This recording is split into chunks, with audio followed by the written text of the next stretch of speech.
and welcome to the last of GreenKite's 2022 webinar series, looking at some of the key debates and issues for insurance, and especially those critical issues that relate to delegated authority, that lovely world that we all operate in. And I'm Shân, Millie, and as many of you will know, I'm a long-standing, if completely accidental, insurance obsessive and non-techie techie.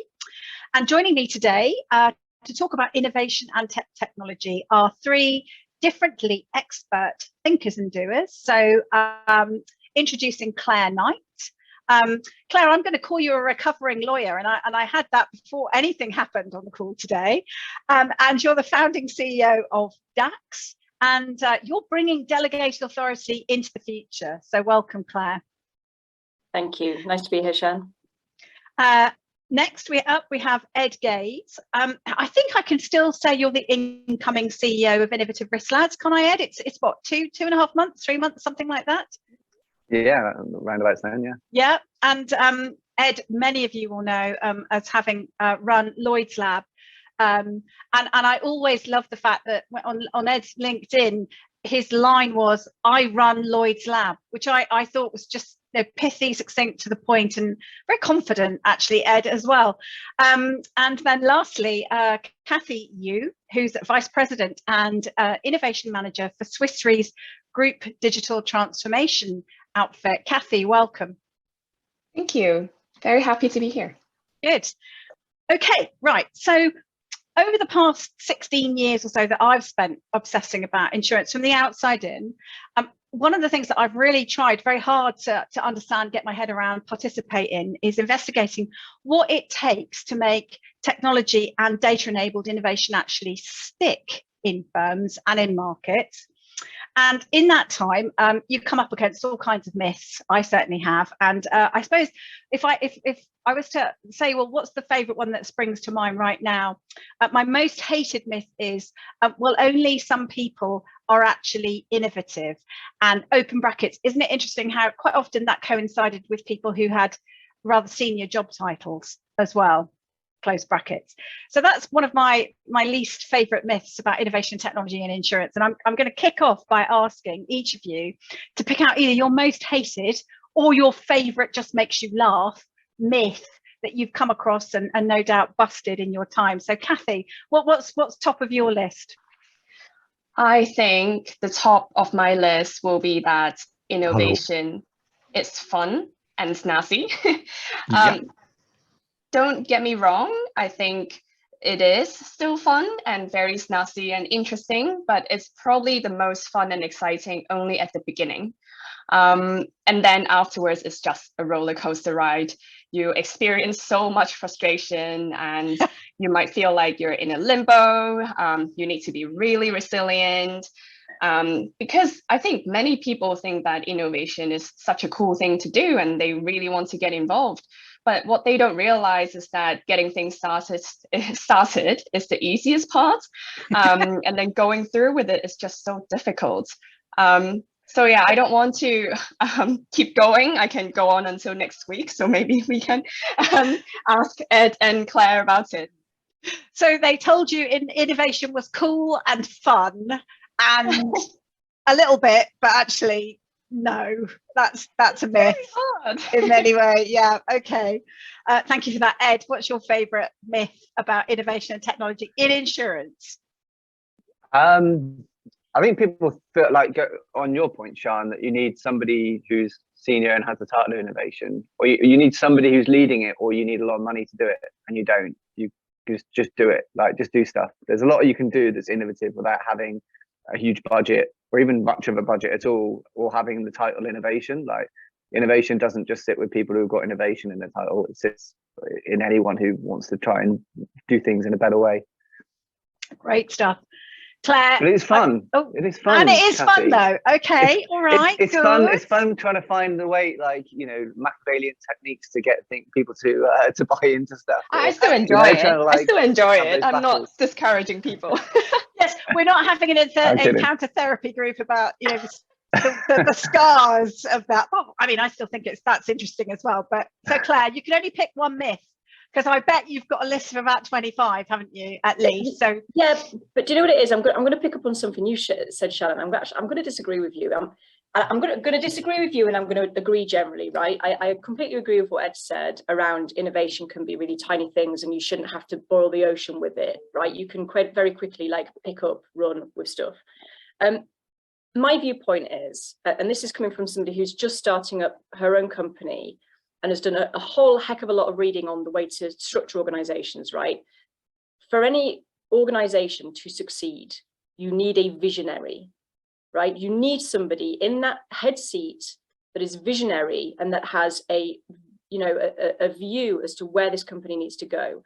And then they need to set the culture and they need to filter that down, right? If you're running an organization, no matter how small or how big, where there is no culture of change, of dynamicism, of future, of vision, if you don't have a mission, right? If you're just bumbling along, looking at things year on year, then you don't bother, right? Because all of these people who might be innovative in the trenches or at any level in the company, they're not going to get anywhere with it because they're just going to hit red tape and barriers, right? So that culture has to start at the top. So I'm going to kind of disagree with you there about that kind of C-suite piece, because I think that's super important, and arguably that's what our industry's been missing.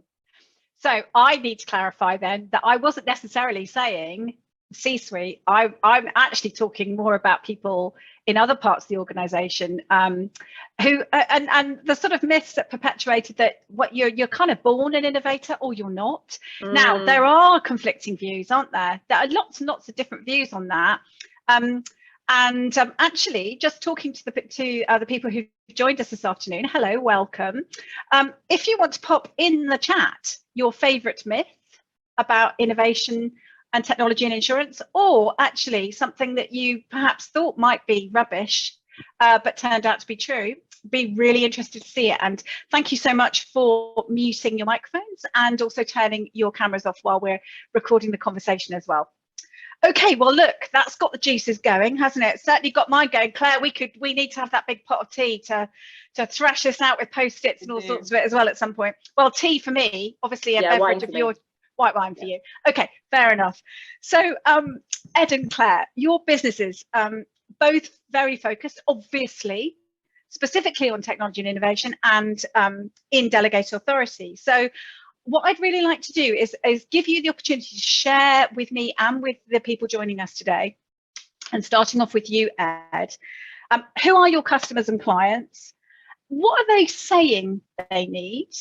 And thinking about what you then step back and look at and evaluate and listen and go further yourself is what are you saying should be their priorities? So my clients, I'd say primarily are insurtechs that want to write new business, but also insurers to a large degree, and to an extent brokers sometimes as well. What do they want? Well, I mean, insurtechs, they want capacity, right? And they want to start writing business, but there's a long journey from like having a fantastic idea and like maybe some nice tech in the background, and an innovative product and a great knowledge of your customer and all that kind of stuff, to actually then getting the product and actually start writing some business. And so they're looking for insurers that can kind of appreciate the journey they need to go on. They want support in understanding how to get from where they are through to actually writing that first bit of premium, and they want basically someone to make this really opaque, confusing industry make a bit more sense sometimes. Insurers, they really want, they look for the insurtechs, I think, to bring something they can't do themselves, which is often better customer understanding, better customer reach, and able to develop stuff at a pace and quality that they kind of would just take too long to do internally, or just wouldn't really be able to do at all. But yeah, trying to match those up is fun, and I guess you have to meet a lot of insurers who are genuinely interested in innovation before you find one where there's actually a match with the insurtech. So it's kind of like, it's can be frustrating for the insurtechs, but you just have to be patient and realize that everyone has everyone I meet pretty much wants to do something innovative, but it doesn't mean they're able to execute at that moment in time, and so it can make things a bit tough. But. So talking about so IRL obviously has been created specifically to. I'm not sure matchmaking is the word that you'd use though, right, Ed? In that sense, there's a lot more.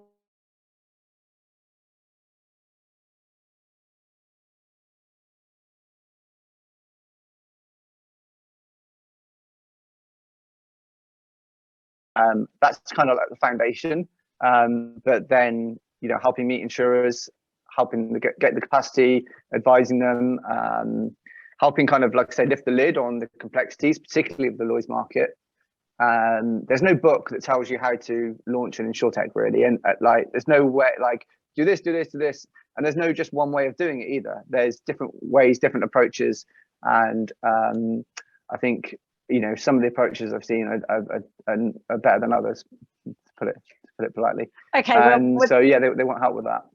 Without obviously breaching any confidentiality or embarrassing anybody or putting you on the spot. I mean, talking about different ways of doing things, from either from the insurtech side or from the insurer side, looking for those relationships. And I guess thinking back to that time that you spent in Lloyd's Lab doing it a particular way through Lloyd's Lab, and now you're building a business where you're the CEO, right? So you're going to be able to shape very much the way that IRL does it. Maybe just pick out, if you can, a couple of those things where you've gone, yeah, actually, that really, I wouldn't want to do that as a CEO of IRL. Or yes, that definitely works. We'll do it with our own flavour. But this is something that the theory or the principle or the actual execution of it is definitely something I'll take with me into this new role and creating this new business. Ed, what do you think? Okay, I'll go for so you guys actually, GreenKite, I know you guys do compliance stuff, and this is definitely not you guys. I'm not even saying if this is insurance compliance, right? So I'm being very general on this, but an experience that has scarred me, and I am adamant IRL will not be like this, is going to a compliance expert and being like, oh, our sun's coming in, isn't it? And saying, help us with XYZ thing, whatever, I need approval for something, let's say. And basically they try to trip you up along the way. Rather than trying to help you, they're trying to trip you up. So I remember this one example where they're like, is this going to be A or B? And I'm like, I think we'll go for B. And they're like, you can't do B, you've got to do A. And it's like, well, why did you just offer me A or B then? It's like, so then I'm like, and this is a compliance related thing. And I'm just like, well, like, what's the point in that? Why? I'm now just on edge on every conversation. And to us, it's distracting from the fact that we're trying to innovate, right? And the innovation in tech is kind of like, that's done, that's easy. It's like, it's trying to navigate the compliance and it's smoothing the process of taking an innovative idea and innovative technology and innovative approach and making it actually happen. And it's like with insurtech, I think the tech is not actually that difficult. It's not that, it's not that groundbreaking a lot of the time. It's trying to get these things launched, but trying to get through the process and all that kind of stuff. Anyway, that's one example, is the compliance thing, which I don't want to be working with anyone where they kind of see that our approach as being blocking, basically. Yeah, and it's so blame me for the chicken or egg title for today.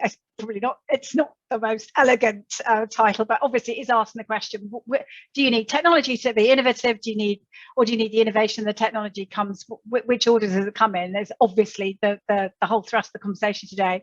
And I have no idea how to weave in compliance as a continuation of that metaphor, Ed, but what I'm here, and I'm not even going to try, right? But yeah, really interesting to say, yes, there is technology and there is innovation, but there's other things as well, and one of those things is compliance and governance that actually supports the business, right? And Gary's point, so Gary put in the comments that innovation is a project you have to do instead of culture you have to have. Like the culture embeds all these things. So that example I gave was basically culture, and it's like, people tried to find blockers because they don't want to approve something in case it goes wrong, and then they were the one that approved it. That's kind of one of the innovation blockers I see. And you have to have a culture where people are willing to say yes to stuff. Great, thank you so much. Now, Claire, you could be forgiven, or one could be forgiven for thinking that given that that DAX is actually a platform, a collaboration platform plus more. You're going to share a bit more about that now.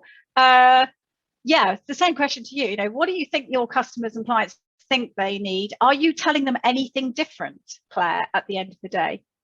So my clients are all DA stakeholders, right? So focus is predominantly carriers because they're the ones with regulatory burden and the biggest expense burden to bear.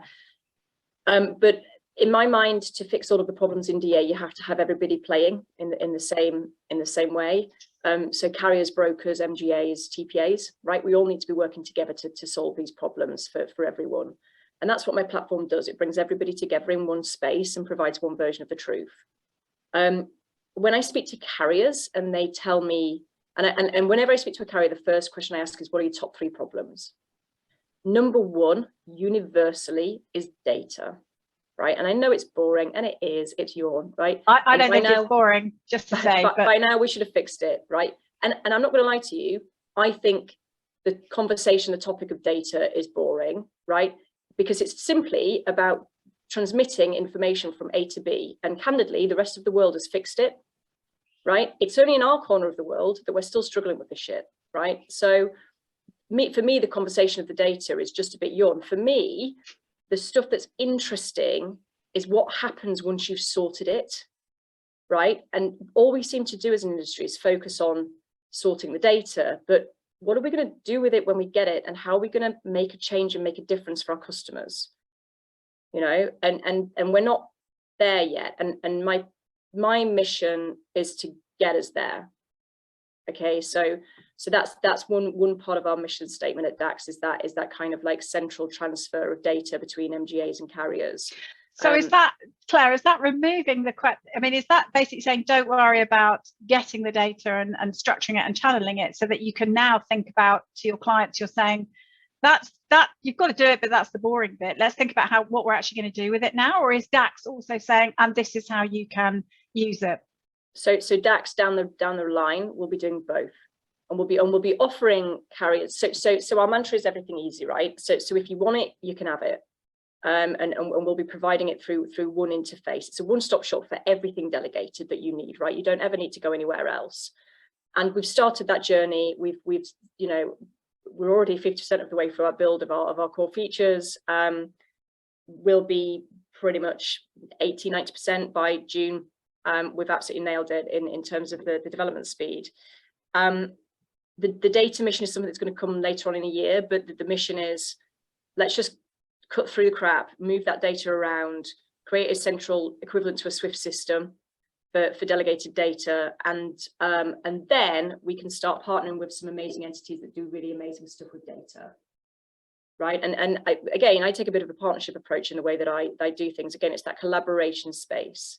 So pulling together really amazing bits of kit that do super things, but in one place. Okay, you don't have to jump between one and another. And I mean, I am assuming the reason that it's not just that you thought this was needed, but you've actually, you know, it's needed because you've got your funding, you've got your partners, and you've got your clients saying, yeah, when you're ready, Claire, we're here for you. No, absolutely. And it's something that I've tested quite extensively with the market as well before going into it. So I've spent a good long part of my career testing this out with all of the stakeholders in various different manners. So I know that this resonates, that this is something that's desired. I mean, getting us there is going to be a journey. Okay, we'll probably come on to the whole human element in tech innovation. But for me, I think the key is, again, that whole chicken and egg thing. The tech is there just to streamline, you know, and I think I've said before in LinkedIn posts, I wouldn't call myself an innovator. None of this stuff is, you know, I'm not creating any new technology. I'm just leveraging stuff that we already have at our disposal. I'm just pulling it together in a way that makes sense for delegated authority and for its users. I've just looked at what the customer needs and I pulled all the threads together, and that's it. Okay, super. So Kathy, listening in to what Ed and Claire have just shared with us, what are you hearing? What are you seeing from your world at Swiss Re? And also, you've worked in various geographies, in various roles, in innovation and technology, and all kinds of other areas in insurance. So comparing and contrasting, what are your thoughts on what you're hearing from Ed and Claire? Well, I guess it's amazing to hear that our thoughts are pretty much streamlined. We're all thinking about the same thing. And I especially agree with Claire. Obviously also with Ed.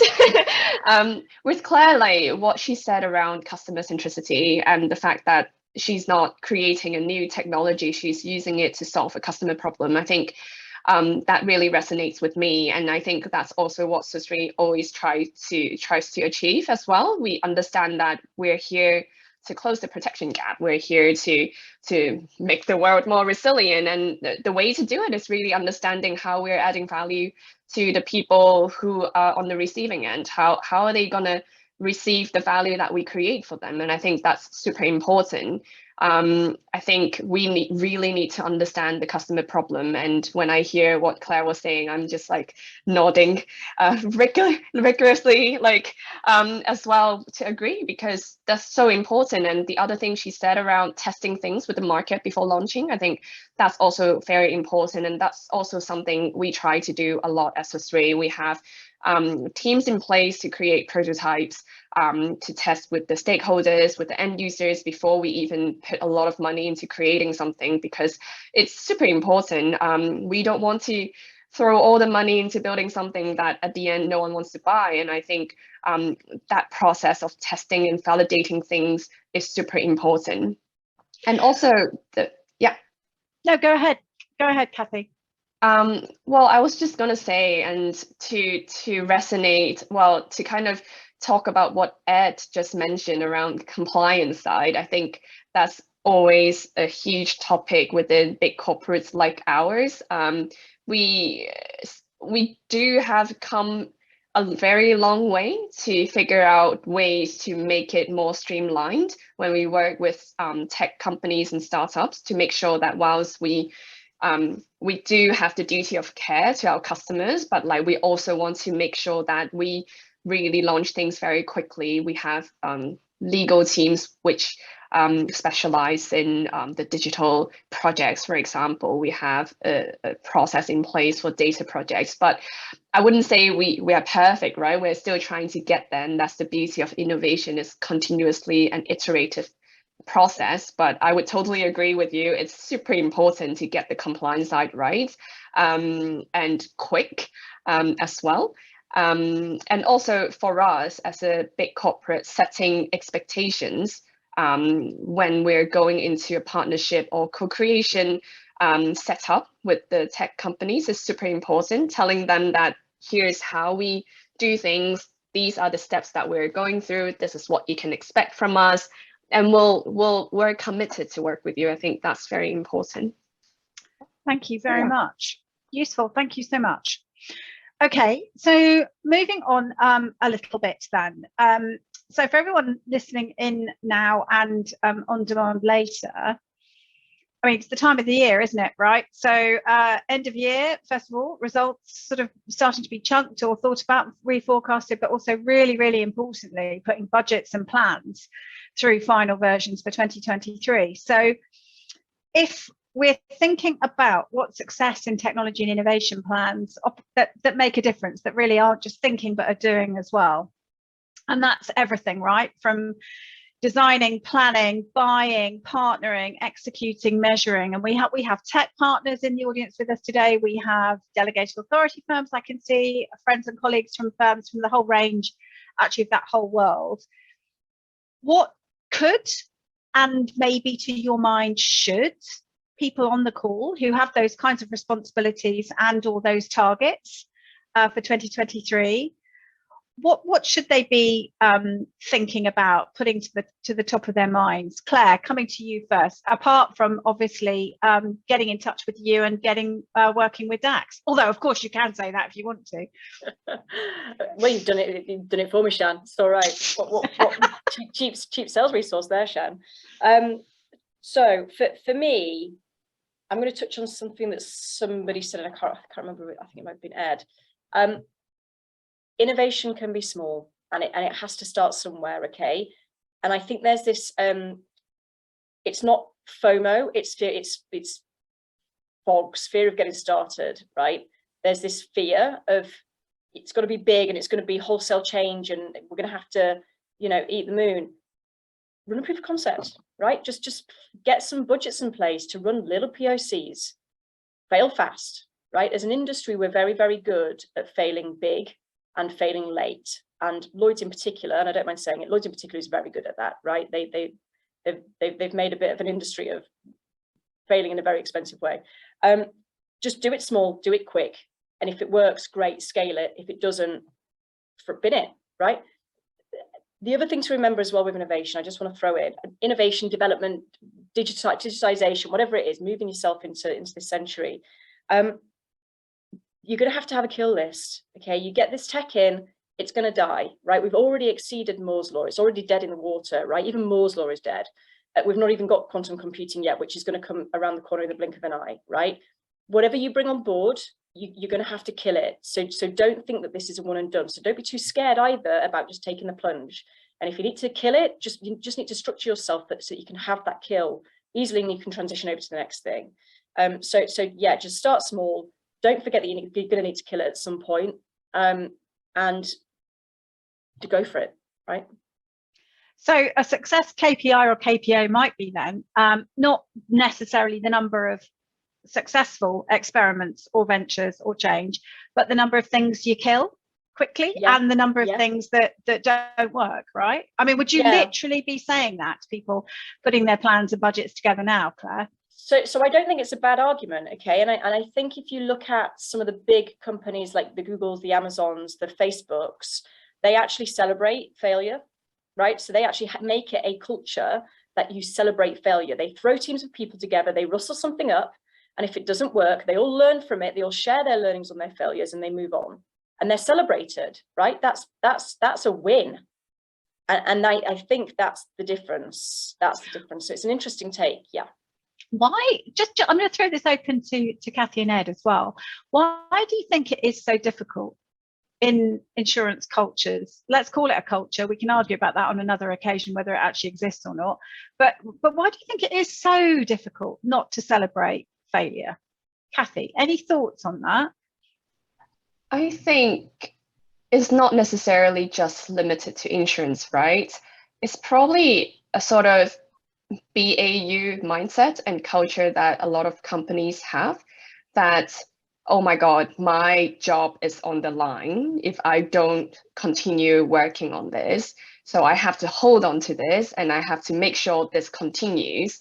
Or there's the kind of like, it's invented here, it's my baby sort of syndrome as well, probably a little bit. So it's a whole mindset and culture problem, and it has to come from the top in a way that people need to be encouraged, they need to be encouraged to kill things comfortably and given a safe environment to do it, so that they know that, well, if you are brave enough to stop something that you're leading, it's actually celebrated. And we know that this is resource well spent because you are now taking the learnings. You're not wasting your time anymore on something that doesn't work, and you can move on to a project to add value there. So I think it's probably sort of in the insurance industry, it's maybe the way that we treat BAU and innovation project a bit like the same. That's why this failure culture might not be here. That's my take. I get you. And we've got some interesting stuff going on in the chat. But I'm thinking about what I'm hearing from both you and Claire is that the innovation needs to be sequestered somehow, separate from the business, and that has all kinds of pitfalls, I think. But if you sequester it, if you keep it in such a way that it doesn't impact, let's say, loss ratios, GWP, whatever it happens to be, that is actually the mechanics, the mathematics of insurance, right? Maybe that's okay. But Ed, coming to you on that, why do you think, is it your experience that it's quite hard to experiment in insurance because we just sort of constructed, the DNA is, failure is a bad thing. I mean, failing policyholders, obviously, that is not to be celebrated in any way. No. In terms of innovations and technical implementations, whatever. No, it's like it's not easy to have a mindset of being willing to say, okay, that didn't work, move on. I mean, don't be hard on ourselves, right? You know, people don't want to think, oh, I've worked on this for 5 months and it's rubbish, or it's not hitting the milestones. It's not going to work. We need to, you know, you invest, you know, when you're really passionate about something, you invest a lot of time and effort, and you know, you really want this thing to succeed. You don't go into something thinking, oh, it's going to fail anyway. Like, otherwise you wouldn't be really invested in it. So it's not easy to have that mindset. But also, like Gary, similar to what Gary said in the chat, is that I kind of don't try not to frame it as fail fast, but as experiment and learn. It's like, so it's about how you set out, what is it you're going to go and do? If you're going to go and do this thing and achieve this goal, and then it doesn't work, then you failed that goal. But if you're going out to experiment, to see how this can work, and if this can transform us, what is the art of the possible with this, then you're going with a different mindset, because you're not going to go and achieve these outcomes necessarily. You're going to go and experiment with this to see how far it can take you on the road. So it's kind of like, you know, if you're going with the mindset of you're going to achieve a certain thing, and then you don't want to fail, but also you're not failing because you've learned. And you know, you could be sitting there thinking, what if? And maybe you realize, actually this didn't work because of this reason, but if we switch it in this way, it's going to actually be a rocket. So it's I think it's about partly how you frame it, and don't be hard on yourselves if you're not happy on killing something, but you just need to be very objective about it and say, look, this is not succeeding, move on. So take your learnings and apply them. Thinking about you know, the clients you want to work with next year and the business that you're trying to build, Ed. So I mean, can you imagine when you're bringing on a new client, or you're having those initial conversations, you know, are you going to have a pep talk with them about failure and experimentation? I mean, where does that sit in there in a piece of innovation, which for them is growing a whole new business and getting lots of funding and all the rest of it, the things that go with that? How does all of that fit with that goal?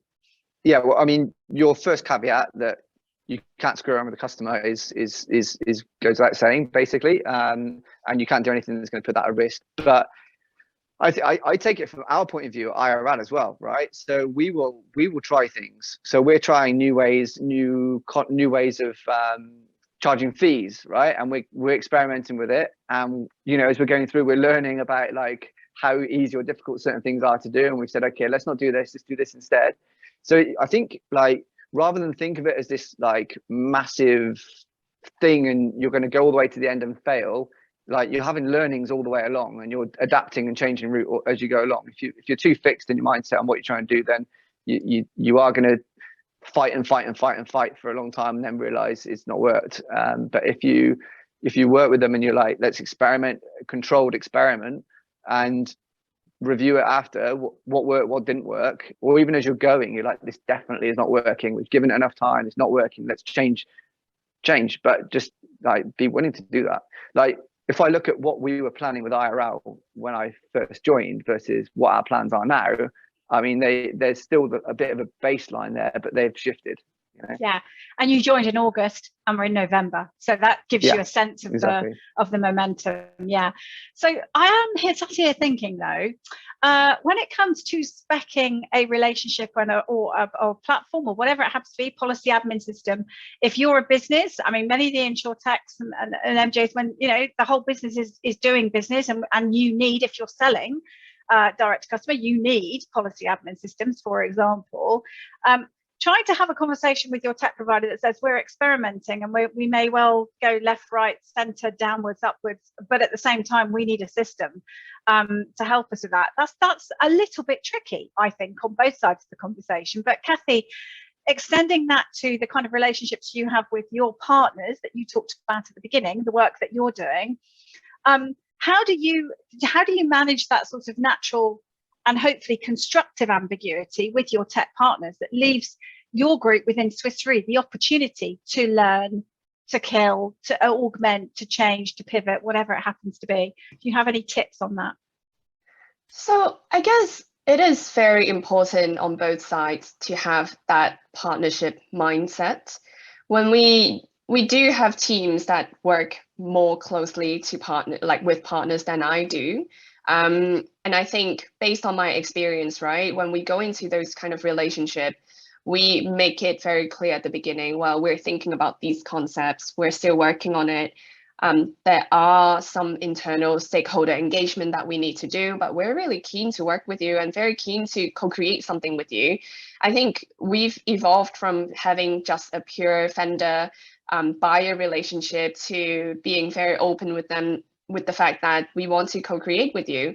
And I think that's what makes the difference, because we both, I think from their end, they understand that, well, maybe we would want to have not too much customization so that they don't, spend too much money on us, like just creating something bespoke for us. But they do understand that there will be a degree of that, so that it will be a fruitful partnership for both of us. And I think it's not just with that as well. It's kind of like the co-creation mindset also goes into the business model innovation part, which we also have a team at Swiss Re doing that. It's kind of going in and thinking, like asking our partners, so what are you thinking about? What sort of pain points or needs do you have? What is your, like, what do you want to achieve? And then we try to match that from Swiss Re side, because we're such a big company. We have loads of different solutions in place. We have our own pain points. And what we try to do with these kind of partnerships is really to match those and then to create a new business model together so that it's fruitful for both of us. So I think having that type of new mindset is quite important, probably. So just sticking with you just for a moment then, if we're looking forward into 2023 and people who would want to be working potentially with you, and from a tech perspective as well, bringing that technology and obviously mindset aspect to you, Kathy. Two things: any new technologies or new approaches to technologies, maybe there's no such thing as new tech actually, but new applications or new ways of thinking about it that you can see or predict or you'd like to see? So this question is, like, I guess quite broad, but when it comes to looking at what I'd like to see next year when collaborating with tech companies, it will really be that even from the insurance company angle, I think the initial hype of, oh my God, I'm so excited about this tech now, let's find something internally to do it. Let's talk to this and this person in this business unit and find out what we can do with this tech.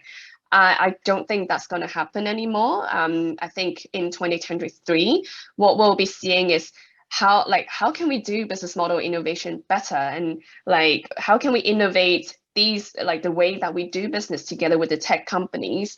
The way that innovation is done in the past will be under a lot of review, and I'd really like to see more co-creation between the tech partners and corporates, and like I said, like going beyond the typical vendor relationship, but more like how can we do something great together? That will be what I want to see in 2023, and I think it's already happening. In terms of technology per se, like I think for my own curiosity, I would really love to see what's going to happen in, for example, the crypto space, metaverse. I just really want to see what's going to happen, because I think, mate, are we just going up to the hype cycle? I don't know, but like I would really like to see, especially in the insurance industry. Okay, thank you so much. Ed, coming to you, same sort of question. 2023, either thinking about the people that you're looking after now in IRL or the kinds of people that you'd like to work with and support in their growth journeys next year, when they're thinking about the technology and innovation question and how to get stuff done, how to partner, how to build their businesses, what would you like to be seeing? Just first thing, if there is a new tech, like, or a new way of doing stuff, then I can assure you the insurance industry will not be trailblazing that for a very long time. What will we be looking for though? I mean, I kind of, most of the time the technology is just like not necessarily that interesting, really, and a lot of, like, even insurtech, I think insurtech is a bit of a misnomer, because well, I think particularly from the kind of insurtechs we work with in terms of distribution, it's more about the product. Is the product something people want to buy? Is it worded in a way that triggers payments when they really need them and pays them in a way that they need to be paid? The technology should enable that to happen, clearly, but there's tech that does that everywhere, if you choose to use it. And then it's about the distribution, like understanding the customer, what they need, and getting it to the customer. And the tech is just making it smooth, and you don't notice the tech's there. It's the ideal. And you know, the conversations are more about the actual product that you're offering, and you know, is the premium right for, you know, is the policy wording such that it's actually giving customer what they need. That's the more important thing. And for InsurTech, for me, it's kind of more of a mindset and stuff, and it's like energy around InsurTech. But the tech bit is not necessarily quite so interesting from our point of view. It's like, you know, if they come with the best tech in the world, if they can't distribute it, they haven't got a good distribution plan, or the product isn't what the customer wants. But like, there's so many people out there that can do great tech. Yeah. And you just don't, you know, you don't even think about it. Then it's just there. It does it. Yeah. Yeah. And so you're saying, you know, be real about the insurance, the real world insurance aspects and the real world customer aspects, right? The tech we kind of almost take for granted at this point. I mean, is that an okay way of replaying back to what you've just said, or not? Like, the tech is important, but it's not like revolutionary, you know. It's a lot of the stuff we're seeing is just they're just using modern technology in an effective way, right? And it's just like what we should be doing everywhere, but because of legacy and whatever reasons, we're not. But when InsurTech, they're starting from scratch. They've got best practices for tech. They do it. It's nice and easy, and the real conversation is around the products and distribution.